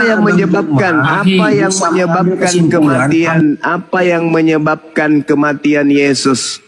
Assalamualaikum warahmatullahi wabarakatuh. Waalaikumsalam warahmatullahi wabarakatuh. Mazmur 69 ayat 21, Yesus diramalkan, dinubuatkan mati diracun. Enggak ada yang satu-satu dulu di sini dulu Bang Juma bilang 1930. Dari nubuatannya lah. Yang mananya di situ racun? Enggak ada racun di situ Abang tuh. Ya. Mohon maaf ya teman-teman, jangan marah ya. Saya ada baca di hadis Bukhari ya. Aisyah RA berkata Rasulullah SAW bersabda di saat beliau menjelang wafat, "Wahai Aisyah, saya masih merasakan sakit dari racun yang ada di makanan pada saat di Khaibar. Dan saat ini saya merasakan dipotongnya urat tali nadiku oleh racun itu." Nah, kalau di situ abangku jelas ada tulisannya racun. Nah, sesuai dengan juga di Bukhari ya. Itu sudah kujelaskan tadi, itu udah kujelaskan. Itu udah kujelaskan. Jadi Yesus ini keracunan anggur dia. Kalau Yesus itu tidak keracunan anggur, ya, apa yang menyebabkan dia mati? Sedangkan tradisi Yahudi, penyaliban itu nanti orang mati kalau dia sudah digantung berhari-hari. Ini Yesus baru 2 jam, lebih sedikit digantung. Bahkan ketika kita melihat tragedi yang terjadi, dia tidak diapa-apain loh, tidak dipatahkan kakinya seketika dia mati. Hanya gara-gara jilat anggur asam, mati dia. Artinya dia keracunan anggur. Abang Juma, ada racun di situ kan? Dia mati gara-gara keracunan anggur asam. Coba dibesarin ini nubuatan untuk Yesus nih. Enggak, saya nanya ada racun di situ. Kalau di hadis Bukhari ada racun di sini. Tuh, ini nubuat untuk Yesus ya. Bahkan mereka memberi aku makan racun, dan pada waktu aku haus mereka memberi aku minum anggur asam. Tuh ada racun tuh. Minum racun ada di situ, minum racun. Ini. Iya, minum racun ada enggak? Tadi kan katanya ini bener enggak nih? Ini buatan untuk Yesus enggak nih? Dulu kamu. Saya tanya, ini nubuatan untuk Yesus enggak? Tadi minum kamu bilang. Kan kamu yang bilang minum racun. Ada situ minum racun? Jujur kamu. Ada minum racun di situ? Anggur asam itu racun ini, tengok nih. Jawab di situ ada minum racun. Parah. Ngeles dia. Lanjut lagi Juma, ngeles dia. Iya. Kalau di Bukhari ada bang racun di situ tulisannya, itu maksud saya. Nah itu juga kalau misalnya tidak ada racun, tapi faktanya dia keracunan kan? Nah itu dia mati setelah itu keracunan namanya. Dari mana racun? Kamu pernah tidak kamu melihat ada orang meninggal? Kamu mendengarkan ada orang meninggal gara-gara minum anggur? Pernah nggak? Minum tua oplosan. Dia meninggal gara-gara minum tua oplosan. Samanya itu. Yang pasti jangan kau malu, jangan kau sembunyikan. Kalau kau malu boleh. Tetapi faktanya dalil mengatakan Yesus mati setelah mengisap anggur asam. Ngisap anggur asamnya bagus lagi Gurunda ya, gitu ya Gurunda. Ayam, Tuhan mati gara-gara anggur asam. Kurang ajar pembuat anggurnya. Kalau menurut saya lebih kuat fisiknya Nabi Muhammad SAW 4 tahun bertahan kalau memang mau ke sana dibanding Tuhannya berapa menit doang bertahan. Itulah aku bilang, siapa yang memberikan racun si Tuhannya Oten harus kena hukum. Tapi tadi kalau dia nggak mau mengakui Yesus mati karena minum anggur asam, pertanyaannya banyak nggak dijawab. Kalau begitu apa yang menyebabkan Tuhan mau mati di tiang salib kalau bukan racun? Kan keracunan anggur asam, anggur asamnya bau ketek. Assalamualaikum. Waalaikum. Ya, Bang Erip Muslim apa Kristen? Alhamdulillah Islam, Bang. Ya, ada yang mau ditanyakan, Bang? Waalaikumsalam. Waalaikumsalam warahmatullahi wabarakatuh. Ya, cuman menyampaikan aja, bukan bertanya kepada Bang Juma. Assalamualaikum Bang Juma. Waalaikumsalam warahmatullahi. Saya terus terang Bang Juma ya, sudah 5 tahun mengikuti Bang Juma ini dari mulai dari apa itu sampai hari ini. Baru hari ini aku bisa berinteraksi langsung sama Bang Juma. Saya bersyukur sekali Bang Juma. Alhamdulillah. Kepada abang-abang semua, saya dari Rio Bang Juma. Iya Bang. Rio. Ya, iya Rio, Pekanbaru Bang. Pekanbaru. Di Siak. Agak jauh lah, masih 5 jam dari Siak. Oh. Di kotanya Bang. Iya. Ya tidak menyangka malam ini aku bisa jumpa. Udah lama aku pantau-pantau ingin masuk di komalnya ini, termasuk Bang Handi juga. Abang-abangku semua lah. Iya, aku berdoa semua supaya sehat semua. Amin. Cuman ada Bang kekurangannya ini. Seharusnya ya aku mohon ya jangan satu Bang Juma lah. Kalau bisa aku mohon Bang Juma supaya setiap provinsi itu ada Bang Juma lah. Supaya agar nanti Bang Jumanya itu berhalangan ada gantinya. Sebab saya pantau di komal-komal banyak orang-orang Islam itu kadang yang kurang lah pengalamannya jadi bahan di situ, dan itu aku yang kurang. Tapi persoalannya Bang Juma itu cuma satu Bang. Iya, maksudnya itu bukan Bang Juma. Maksudnya ada sama saya, kalau saya Kian Santang bisa membelah diri menjadi 7. Kalau Gurunda Juma nggak bisa membelah diri. Bukan begitu maksudnya Bang. Jadi generasinya itu akan lebih banyak lagi kan, begitu maksudnya. Jadi pastikan ya. Siap Bang. Aku yakin. Insya Allah nanti kedepannya akan banyak Gurunda Juma selanjutnya ya Bang. Ya doain aja Bang. Itu maksudnya begitu, bukan dibelah lah Bang. Siap. Ya oke Bang Juma dan abang-abangku semua, saya terima kasih betul. Dan salam satu Tuhan. Salam satu Tuhan Bang. Iya. Saya juga dulu sudah mendaftar Bang jadi API, cuman waktu itu belum diproses. Jadi itu urusin API itu ada ketuanya tuh, pengurusnya tuh API tuh, Alfi. Ya udah Bang, nanti di DM aja ya kalau masalah pendaftaran API ya Bang ya. Iya Bang. Oke, biar jelas ya Bang. DM ke Alfi langsung Bang Erek. Tapi Alfi lead Bang dari Riau Bang, nanti Alfi lanjutkan ke nanti Alfi Riau lah. Ya begitu saja Bang, semoga sehat selalu ya. Amin. Dari Tuhan. Assalamualaikum warahmatullahi wabarakatuh. Waalaikumsalam. Waalaikumsalam warahmatullahi wabarakatuh. Alfi, kau masih di Jakarta Pi? Alfi di Bandung, tapi insya Allah Alfi Senin ke Jakarta. Ya hari Selasa siang kau hubungi aku Sherlock ya. Oh Selasa jadi. Oke, ya Selasa kau hubungin gua siang-siang lah, aku Sherlock, oke? Insya Allah Alfi Senin udah di Jakarta lah. Oke. Di Bandung sekarang ini. Oke. Immanuel. Ada Tuhan mati minum racun.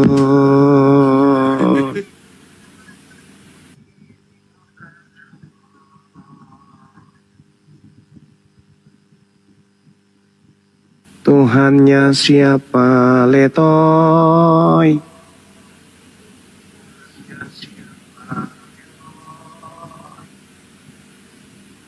Matinya bukan karena keselak biji nangka, tapi mati karena minum racun asam anggur.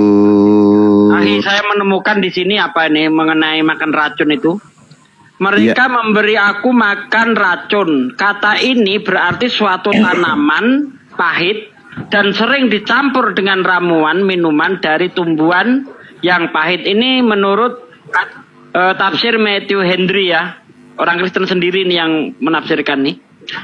Mereka memberi aku makan racun. Kata ini berarti suatu tanaman yang pahit dan sehingga dicampur dengan ramuan minuman dari tumbuhan yang pahit. Dan pada waktu aku haus memberi aku minum anggur asam. Jadi itu. Jadi tanaman pahit yang sudah dicampurkan ke anggur asam itu yang menyebabkan Yesus mati. Begitu. Oh my God. Ada Tuhan mati kena racun.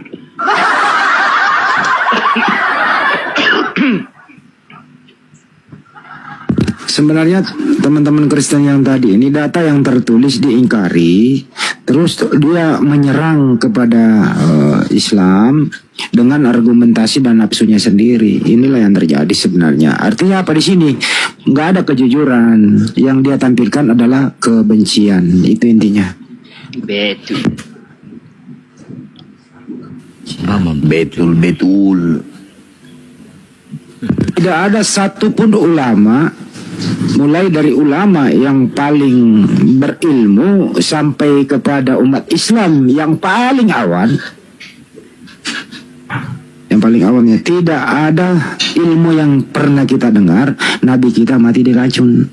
Tiba-tiba ada orang pemakan babi datang mengatakan Nabi kami mati diracun.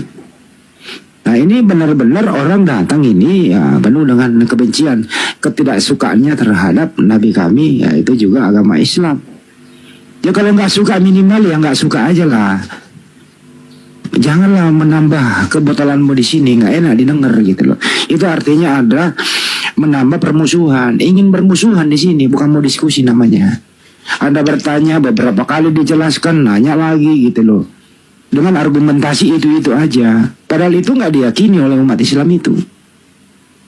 Sedangkan tertulis jelas di Bible-mu, ditanya baik-baik, Tuhan mau mati disebabkan karena apa? Ya kamu nggak bisa menjawab. Datanya tertulis dengan jelas. Yohanes 19:30.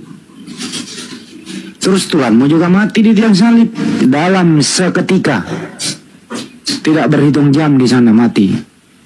Diturunkan enggak dia? Kemudian itu dikubur. Kenapa Kristen tidak mikirin itu? Kok Tuhan saya mati ya? Mati diracun pula lagi ya? Kok bisa saya menuhankan hal demikian? Mestinya itulah yang lu pikirin. Dan gini juga David. Itu intinya kira-kira. Lanjut. Sahabat Nabi kan makan juga ya domba yang dikasih oleh perempuan pada saat perang Khaybar itu. Sahabat Nabi yang bernama Hashir bin Al-Barro itu langsung wafat pada saat menyantap daging kambing tersebut. Nabi nggak langsung. Terus kalau ditanya kenapa Nabi bisa wafat, itu kan masih ada 4 tahun perjalanan dakwah Nabi setelah perang Khaybar. Ya namanya manusia, kullu nafsin za'iqatul maut, setiap yang bernyawa itu pasti akan merasakan kematian. Wajar aja lah Nabi itu wafat gitu. Manusia, jadi Tuhan mati itu nggak logis. Buka mute Pak Immanuel. Kan sampai sana dengan duit RM10. Bang Laja. Nice sekali. Ya gimana Bang Immanuel? Jangan ngetik di bawah, dibuka aja mute-nya Bang. Udah saya undang tuh, dibuka mute-nya tuh.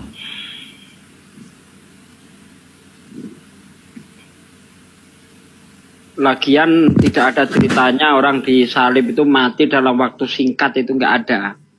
Orang disalib kalau paling cepat itu 3 hari baru mati dia. Bahkan saya pernah melihat di TV itu di Filipina ada orang disalib seperti Yesus, dipaku tangannya, dipaku kakinya. Setelah 3 jam diturunkan, nggak mati dia. Tangannya diperban, habis itu ngerokok dia. Nah itu. Cuma adegan film ada aja Pak De. Nah, ada benar Bang Andi, dicucuk tangannya, dipaku. Benar. Iya. Nah, habis itu ngerokok dia. Itu mah nggak praktekin doang itu. Nah, sementara itu Pilatus di dalam Markus 15 ayat 44. Pilatus heran. Yesus mati itu heran dia.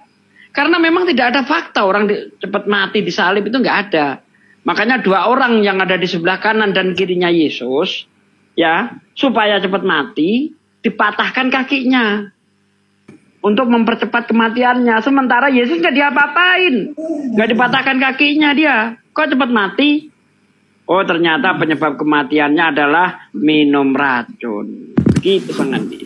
Tapi sebenarnya kalau mau introspeksi diri ya, lihat penulis-penulis Bible itu ada nggak matinya yang wajar? Tidak ada. Mulai dari Paulus matinya seperti apa, Lukas, Matius, Markus itu. Termasuk Tuhannya itu loh. Sebagaimana diterangkan di Galatia 3 nomor 13, siapa sih sebenarnya yang mati terkutuk di tiang salib itu?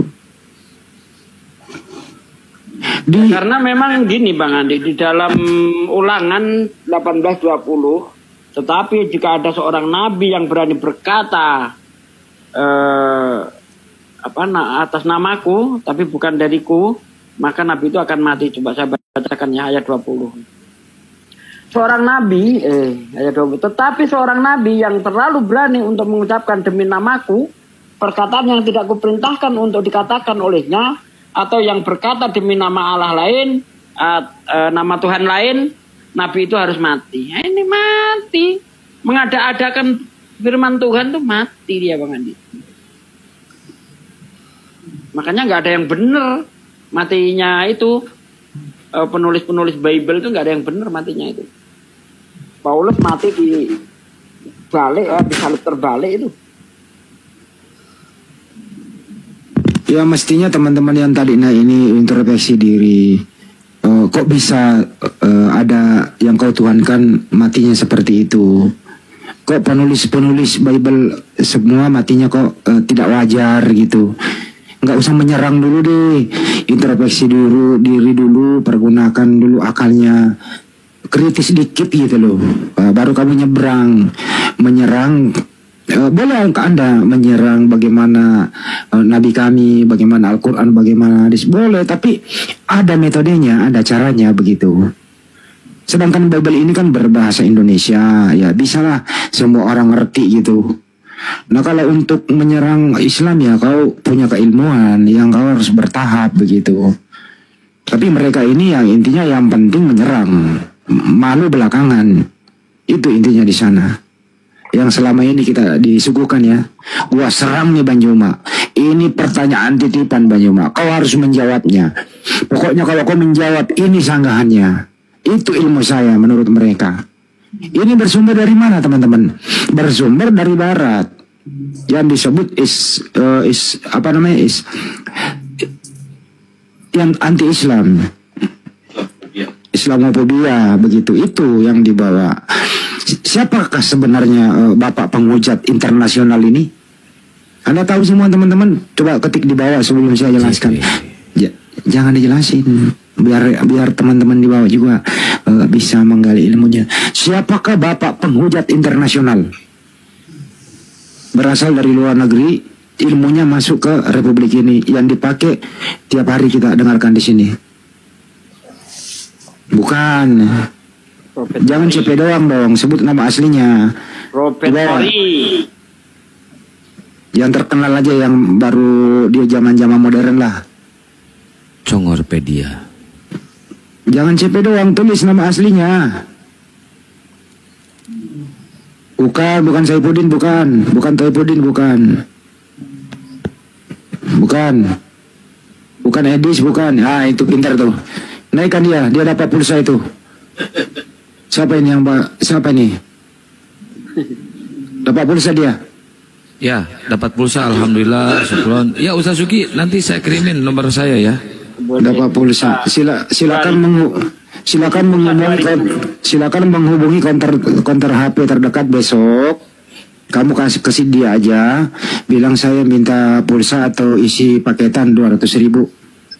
Kalau dia bilang dari mana, bilang aja Handi Selebes yang nyuruh saya. Kalau dia kenal saya pasti digratisin. Kalau nggak kenal ya lo bayar sendirilah. Kan kita kira-kira begitu. Ini ada FRD Muslim apa Kristen Bang? Muslim Bang, Muslim. Ada yang mau disampaikan Bang? Assalamualaikum warahmatullahi wabarakatuh semuanya. Waalaikumsalam warahmatullahi wabarakatuh. Khususnya Bang Juma nih. Iya Bang. Ya, halo Bang Juma. Halo Paman. Mau lagi ngaduk kopi Bang, campur minyak rem. Saya sudah lama ngikutin Bang Juma. Iya Paman. Ya, saya dari Bima NTB Bang Juma. Dombojo. Iya, Dombojo. Oh, inae, Masya Allah. Kok tahu Bang Juma? Iya. Bang Juma kan sering banyak orang Bima di Makassar itu. Oh iya. Berarti tetangganya Saifuddin dong. Iya, Taifuddin Ibrahim. Taifuddin, agama. Nggak ada orang Bima yang kayak Taifuddin Ibrahim itu. Orang Bima itu orang fanatik terhadap Islam. Betul. Iya. Tanya sama kan masih saudara kita sama Makassar. Iya, betul. Satu. Ya, Sultan Salahuddin kan pernah di Makassar, dia belajar di sana, belajar Islam. Betul. Iya. Itu makanya saya ketawa sendiri masalah Nabi Muhammad diracun. Kalau manusia mati wajar, tapi kalau Tuhan mati kan udah jangan diulang-ulang, nanti kita monolog selesai sudah ya. Iya. Itu saya ketawa sendiri. Iya Bang, betul. Yang saya maksud tadi itu diracun di Khaybar ya. Bukan di perang Badar. Sorry saya salah sebut. Dinda Alfi Syukran. Udah dijelaskan Pak Nyuma, tapi di perang Haidar di Khaybar. Di Khaybar. Betul. Iya Bang. Ya. Semoga Bang Juma sehat selalu nih. Makasih Bang. Amin. Ya. Sudah sahur Bang Juma? Belum Bang. Sekarang belum. 3 nih. Belum. Abang nanti kalau di Bima Bang jangan lupa kalau tanah warisan udah dijual, jangan lupa kita ya Bang ya. Bukan tanah warisan kalau di Bima. Kebun bawang, kebun tomat. Kalau minta oleh bawang, dikirim. Banyak bawang. Jadi kurasa begini ya orang-orang Kristen itu. Kalau saya ngomong begini, ketika saya naik bus eksekutif, rasanya seperti naik pesawat. Jadi pikiran dia orang Kristen saya sedang naik pesawat. Bukannya Nabi ngomong ketika beliau mau wafat rasanya seperti waktu diracun di Khaybar. Diartikan Nabi mati diracun. Nah kalau saya bilang saya naik bus eksekutif rasanya seperti naik pesawat. Oh berarti saya sedang naik pesawat gitu. Iya, memang koplak tadi. Memang koplak. Ya kita maklumi lah. Kalau nggak ada mereka kita ya nggak ada lawan diskusi juga sih. Nggak ada arena dakwah kan begitu. Intinya edukasi ini nyampe kok. Buktinya banyak orang yang memeluk Islam setelah mendengarkan Banyuma khususnya ya. Suara Banyuma malah diputar di gereja. Malah banyak loh teredukasi. Akhirnya datang WA saya, kenapa? Saya ingin belajar. Saya dengar diskusi Banyuma ini dan seterusnya. Saya sepertinya kok masuk akal saya ingin syahadat. Banyak loh itu. Di tahun 2025 ini udah, menurut laporan dari sekretaris itu udah kurang lebih 30 ya? Iya. Ya kurang lebih begitu. Intinya apa? Artinya dakwah ini tersampaikan. Ya teruslah berbuat baik. Ya. Immanuel tambah satu. Immanuel insya Allah lah ya. Mudah-mudahan mendapat hidayah. Kembalilah ke Islam bang. Sebelum ajal tiba. Ini Adirian apa Adirian sih? Bukan, ini Immanuel dulu. Beliau ini sudah tidak menuhankan Yesus. Sudah percaya. Bang Immanuel, siapa nanya? Ya Bang Immanuel. Oke, makasih bang jawabannya. Iya bang. Ya, saya tunggu ya bang ya, KTP-nya ya. Oke bang, makasih.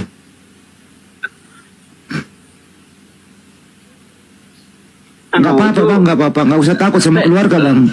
Lewat telepati ya bang Andi ngomongnya ya. Lah emang nggak denger?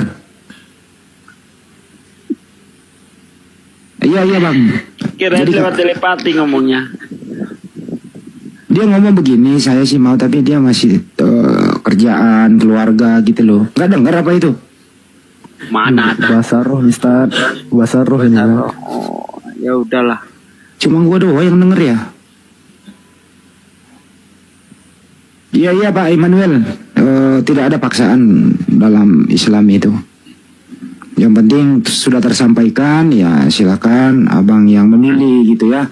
Tugas kami ya selesai, gitu aja sih. Assalamualaikum. Waalaikumsalam. Salam. Efek minum kopi pakai minyak rem ini. Betul. Bang, semua ajaran agama itu baik. Siapa bilang? Tapi sudah tidak relevan di zaman modern. Nggak bisa begitu Kenapa bang. sih perdebatan agama selalu dijadikan nggak bisa begitu bang, salah. alat Baik untuk ya. mencari validasi. Mau sampai kapan? Anda ini Muslim Kristen? Lah tadi kan gua udah salam. Terus kenapa bilang semua agama itu baik? Ya karena mengajarkan kebaikan. Oke. Di mana? Kalau ngajarin nyembah anak orang tuh baik enggak bang? Semua itu baik pada zamannya. Loh, karena sebuah kebenaran, sebuah kebaikan itu sifatnya dinamis. Ditanya baik-baik, menyembah anak manusia itu baik nggak? Ya kalau itu diperlukan, kalau itu dibutuhkan. Siapa yang butuhkan? Orang-orang di zaman itu. Zaman sekarang. Ini Islam apa bukan sih? Makanya komentarnya kayak orang edan gini. Biarin dulu Pak Deko ajar dulu. Makanya gue bilang agama di zaman sekarang itu sudah tidak relevan.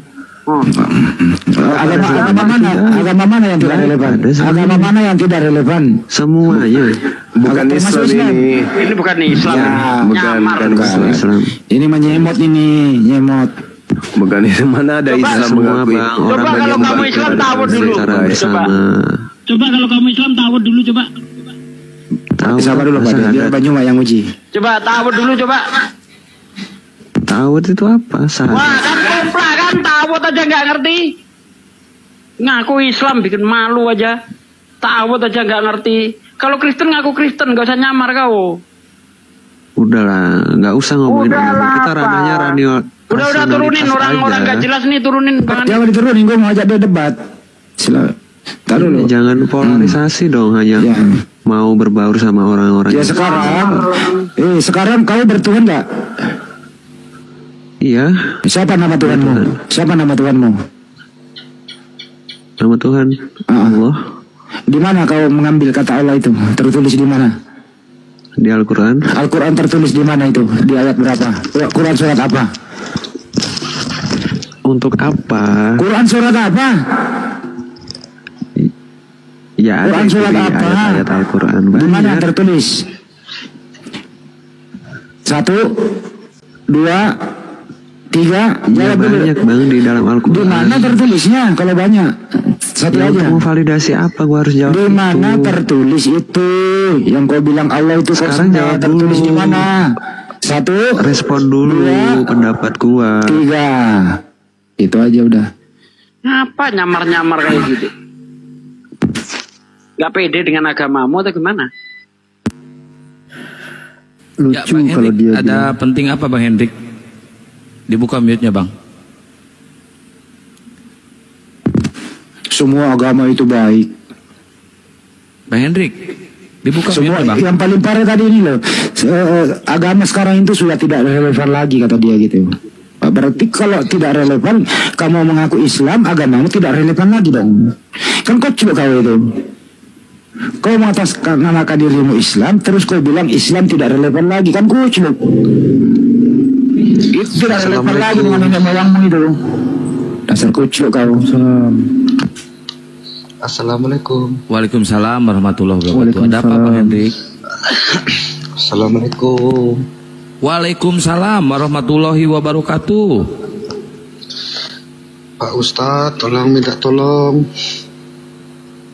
Tolong apa Bang? Saya minta tolong sama Bang Zuma. Apa? Saya minta tolong sama Bang Zuma, tolong jelaskan masalah Tritunggal. Nggak bisa Bang. Nggak bisa itu, halo itu ada daya Bang ini bertanyanya. Nanti ada Oten Pak, baru Anda bertanya. Gua juga disuruh menolong.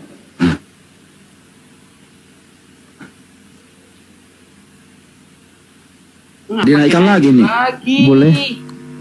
Boleh dia ngobrol sama Alfi?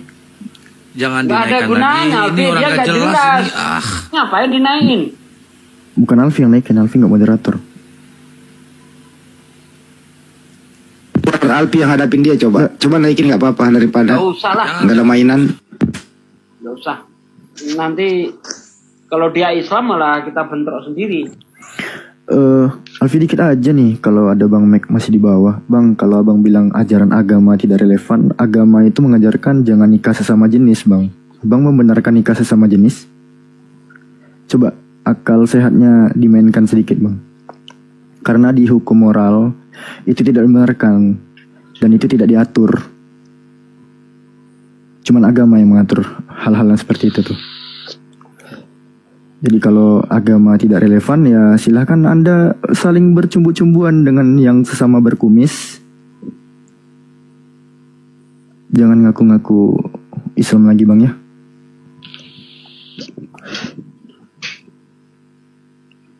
Orang-orang seperti itu tuh jauh dari Al-Quran. Surah Al-Ankabut ayat yang ke-46, Allah mengizinkan perdebatan dengan ahli kitab, nggak masalah.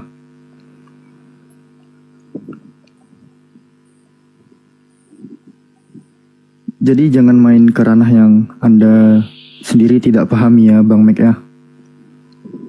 Hukum sebab akibat itu ada. Kami di sini tuh ada alasannya.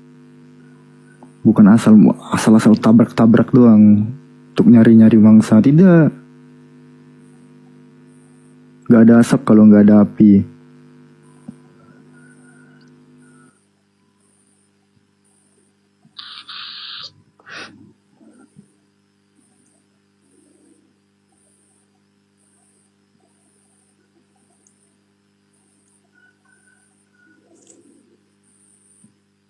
Lu dan takdir. Siapa tahu ada laporan. Laporan apa den takdir? Halo, assalamualaikum warahmatullahi wabarakatuh. Waalaikumsalam. Waalaikumsalam. Sahur. Dari Bolangi 4 mengucapkan selamat bersahur untuk semua. Ini iya den takdir. Ini takdir ini penjaga Bolangi Pak De. Masya Allah. Kawasan Bolangi dia kuasai gitu loh. Bolangi atas ke bawah dia patroli dia 1 kali 24 jam. Dia itu kalau mau tidur naik ke atas pohon yang paling tinggi. Mantap. Salam untuk semua para penggemar, para penyimak sampai sekarang di channelnya Bang Andi dan channelnya Pak Desugi, channelnya Guru Ndazuma dan channel Allah. Yang bawa ikan bandeng segerobak ini ya Kang. Ini orangnya Kang. Masa lupa Kang? Iya, ingat. Ingat ya? Ya udah. Nanti habis lebaran kita ke sana lagi, Deng. September lah. Iya, kan September habis lebaran. Guru Ndazuma di mana sekarang? Cuma sekarang di dalam sarung sama dalam selimut. Soalnya AC-nya kedinginan. Oh, kirain liang ya sih gitu.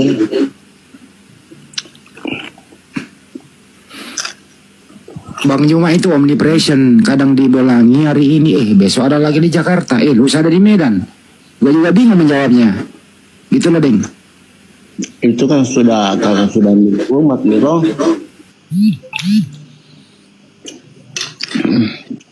Jepeng, Ramadan depan saya itu yang mengingatkan untuk sahur semua. Iya, silakan. Saya Indonesia Timur. Assalamualaikum warahmatullahi wabarakatuh. Waalaikumsalam. Waalaikumsalam warahmatullahi wabarakatuh.